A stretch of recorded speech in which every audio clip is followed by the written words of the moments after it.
if you are someone that gets pulled in by many different interests, many different passions, many different loves, you find yourself being led in a curious way towards things that seemingly don't fit together nicely or neatly, and you laterally jump from interest to interest, and maybe you even believe that this is incorrect, and yet you can't help doing it. You can't help going that way. Well, I want to talk about multi-passionate people, and particularly the psyche of multi-passionate people, and how to develop yourself being this way. And my name is Joel Yulee. I'm a philosopher. I am absolutely obsessed with vocations and paths and understanding callings. And I educate people on their path and their calling via YouTube videos and Substack articles and a podcast called the Career Archetypes Podcast, and on Instagram, many of whom are multi-passionate people. And it's so important to know how to walk your path in the modern world, being someone that is interested in so many different domains, because the majority of your adult life is spent doing work. It's spent doing work. And I mean, you really have to let that sink in. So if you're not doing something that you feel a connection with, it ends up causing this sense of regret later in life. And then also throughout your entire adult life, you feel as though something's missing, as though something's not quite right. You almost have this restless feeling. And it's one of the reasons why I show people step by step how to unearth their own career archetype so they can walk their path in the world. Many of the people that I work with have multiple different interests that need to be woven into the fabric of their path. And that's because they are multi-passionate people. And the psyche of a multi-passionate person is very different from the everyday person. I mean, these kinds of people, they want to consume it all. And when I say that, I mean life. Everything that they come across, there's an opportunity for something to attract them in, to pull them in, to have their gaze fixated on something that is different, that is novel, that's almost unexpected. And they don't just want to disregard it. They don't want to look at it and stare at it and allow it to come into their existence. And it almost feels as though by getting rid of this interest, they are leaving a part of themselves aside. They're sacrificing a part of themselves to focus on something else. And there's a lack of naturalness when they go against this natural way of being. So they want to consume life. They want to take it all in. And other people often don't understand that. They will look at that and think, hey, if only you fixated on one thing and you went really, really deep on that thing, and then you would achieve mastery. And they've probably heard that so much that they even start to believe it themselves, as if there is only one way to achieve mastery, and that way is to ignore everything in life bar one subject domain, to the point where all they can know, talk about, or explore is that singular topic. And yet this is very much the antithesis of how they reach what I would say is their exalted form, their higher state of being. Rather than ignore everything, they need to learn how to bring these facets of interest into their lives, allow them to be a part of what it is that they're doing, allow their work to almost become a mosaic as opposed to a singular color. They are more akin to a rainbow. And if you were to look at a rainbow and you were to say, like, too many colors, then you would need to change from a rainbow to something else, like simply a blue sky. These are different things. And people try to contort multi-passionate people into one singular way of being. And this is one of the tragedies. One of the tragedies is this mythology of mastery, particularly around them, that they need to cut themselves into a shape that is acceptable to the patterns of a path that other people feel as though they should walk. And it's very difficult often to sort of negate this and to push it away and to say, no, this doesn't seem quite true. And the multi-passionate person just naturally gets fed these different areas of interest, and they pick them up And what other people don't understand is that if they also picked up what the multi-passionate person picked up and saw different interests in the way that they saw them, then they wouldn't be able to ignore them. And it's not as simple as being able to say, like, go away. Instead, it completely takes up their attention. Now, the time duration as to how long that interest will last differs, but they almost always end up experiencing some form of interest decay, whereby for a set period, they are deeply immersed, sometimes obsessed, with a particular interest area, a particular passion that they've picked up. Say, for example, suddenly all they can think about is knitting, and they're just super into knitting. It's all they can think about. And then a few months later, suddenly they start thinking about starting their own YouTube channel, and they start going all in on that. And that YouTube channel is going to be about van life, and they get super immersed in that world. And a lot of people would observe that and say, well, hey, if they focused on that knitting and they just continue to go deeper on that, then they would be a lot further, which is kind of true. However, it dismisses what's going on, which is that they're following a scent that they're probably not even aware of. And this scent is compounding itself over time and giving them and generating a bunch of creativity that resides underneath them. There's these overlaps of different interests that over time, for a multi-passionate person, arises new creative insights, new ways of seeing the world, novel ideas. Only by overlapping these different interests will they ever get the insight into these different ideas. Only by pursuing, gardening and then knitting and then van life and then thinking about starting a YouTube channel. Only by going through these different interests and going through this particular kind of journey do they get a novel insight later on after they've gone through this all. And it doesn't always make sense as they're going through it. And sometimes they can get a little bit vicious with themselves and they can say, I should have just stayed on that thing for a longer period of time. But the better approach is to take these experiences, take these different interests, take the learnings, and take them with you, which is one of the reasons that people misunderstand multi-passionate people. They often think that they aren't concerned with mastery, and this isn't further from the truth. Multi-passionate people are deeply concerned with mastery. They're deeply concerned with expertise, but it's self-mastery and self-expertise as opposed to within a very particular domain. And by bringing all these different facets of these different areas with them, they end up having a very original form of knowledge about different areas and themselves. And they can often also spot different things that are quite obvious to them because they saw it, a couple of interests ago, and other people just are completely blind to it. So they have this unique viewpoint on the world that gives color to what's going on out there and how to go about things and how to approach things. They might even have these novel methodologies or these novel philosophies around how to approach certain situations because they've picked that up from different areas and different domains. They have this interconnected web of interests that they can pull on, and by pulling on that, they're able to progress themselves forward. And so if you were to tell someone that is multi-passionate, hey, you have to go and learn the piano, and you have to learn the piano for 10 years, and you can't learn anything else, then they would end up inevitably, in the beginning, maybe they might be initially interested because it's new, because it's novel, because there's a spark to it.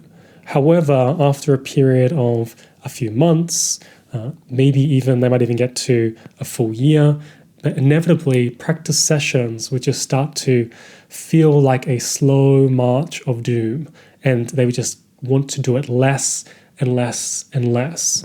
And that's not because they can't develop skills or mastery in learning the piano, but because only doing one singular thing in a traditional linear way is completely anti their being and anti how they go about things.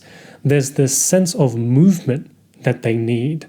There's also a sense of cycle that is often a requirement on how they approach paths. So for example, they can approach one interest for a period, and then they can move to another interest for a period, leaving that other one behind. and then approach another one, and then eventually, over time, they will often return to previous interests. And these previous interests that they return to can typically become quite core interests. They just end up popping back up and popping back up and popping back up. And over time, they become consciously aware that, hey, that interest in photography, yeah, that's just not going away. After 1 year, I just returned to it. After 2 years, I returned to it. It seems like this thing is really, really important. But that, once again, doesn't mean, hey, you only should be pursuing photography. Instead, what it means is that that passion needs to be wedded within the fabric of your path, as opposed to saying, I'm only going to pursue photography and nothing else can infiltrate it. Nothing else can be a part of this. And so their paths become this rich web and of intertwined interests that they look at and they say, oh, okay, that's a little bit of this interest and a little bit of this interest, and everything creates this unique tapestry that's going on. And only a multi-passionate person can bring gardening and witchcraft and bookstagram together and make something completely and totally new. They may be able to create an entirely different field because they've combined different areas that they constantly get attracted towards, constantly getting pulled for. And by doing this, once again, they end up creating a path with footsteps that other people see and that those people follow, and that these other people who end up following their path might end up thinking that they're only focusing on one thing. If you were to think about a subject domain like psychology, maybe you were to even look into depth psychology, and maybe you were to think about someone like Freud, you would quickly realize that in the field domain that was novel within the, I think it originated in the 1890, around early 1900s, but psychology had the subject domain of hypnosis within it, it had dreams within it, it had mythology within it, it had etymology within it. There were all these different subjects and interests of Freud that made their way in to the domain of psychology, whereby now when people pursue the one thing, which is psychology, they forget that the parts that originally created this domain were many different things. And this often happens with people that are multi-passionate as they pursue their path.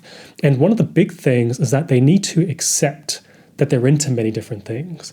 They will often go through this torture chamber where they reject this part of themselves that yearns for its curiosity to be fed in different areas. And they'll say, no, you need to focus. You can only do one thing. But their intense curiosity inevitably jumps over the wall and says, like, hey, I know you want me to stay in this lane, but there's this other lane and this other thing. Because once again, they are attuned to a scent that is showing them the way, and they need only pay attention to what they're being interested in. And especially the core components of those interests will often point to an essence, and that essence reveals what they're actually interested in underneath.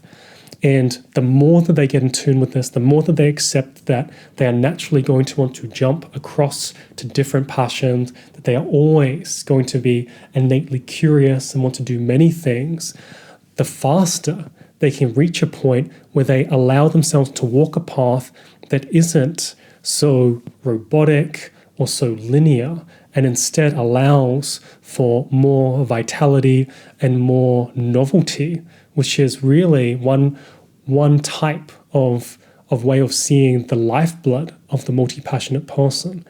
They really are fed by novelty to experience the new, and they have this projection quality of being able to see so many paths, being able to see so many different possibilities. They are wedded to the future. I mean, one multi-passionate person that comes to mind is Buckminster Fuller, who was interested in many different things, and his career archetype was a futurist, and he was constantly pulling on different domains, and by doing that was able to bring forth different forms in the world, buildings in the world, architecture in the world that we look at and still marvel at today.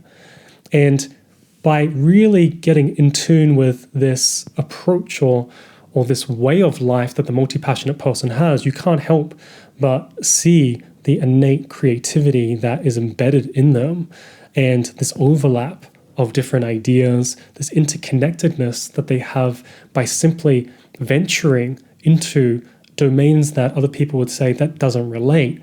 They suddenly, like I said, can see things that other people can't see, but then are able to bring forth things into the world that other people can't bring forth and do things in domains that other people never thought of. I mean, if you were to think of Da Vinci and his interest in biology, his interest in engineering, there are so many different areas that he was pulled towards, and yet he was able to create the Mona Lisa to tell Leonardo da Vinci that, hey, you need to focus on one thing is akin to burning the Mona Lisa yourself. You really have to recognize that this was a superpower. This was a gift to be interested in all these different things. It wasn't a fallacy. It wasn't a negative. It was something to be proud of. And the multi-passionate person has to accept this and then begin to allow it to bring them confidence that by going and adventuring into these different areas, they can confidently step forward. And the multi-passionate person will often compare themselves to those who can focus on one thing as if that is the best approach towards getting mastery or being an expert at something. And you only need to look out into the world. I've met many different professors, as an example, who did commit to one thing. And the ideas that they have, they lack the vitality, they lack the life that oftentimes people that are multi-passionate have. And they're able to innovate and see things around corners that other people can't see. And they would only be able to do that if they were themselves, rather than trying to be something that, whilst is acceptable in the world, isn't them. And so if you are someone that is multi-passionate and you get pulled into so many different things, know that your different passions, they're not distractions, they're not negative. They instead will compound over time and they will give back to you. It's your job to pull them with you and to reapply them into whatever area of life that you find yourself in, to reapply them into your path and your vocation, to let your different interests come in and shed light into what it is that you're currently experiencing at this point in time, and watch those interests catapult you forward. And if you want to learn more about how I help people to choose the right career path with conviction, how I've helped people, especially multi-passionate people, to know their calling, then go ahead and check the Unearth membership. And in the membership, I have a course that guides people through step by step how to unearth their career archetype, how to weave their different interests and passions into a path that feels deeply aligned so that they can still pursue mastery that is connected to supporting them financially in the lifestyle that they want to lead. And there's also a community in there where you'll see other people that have many different interests and passions pursuing their path in life and sharing their own experience. And you'll get to meet them and be inspired by them and also receive their support and my support in that space. And so if you're interested in that, go ahead and click the link under this video.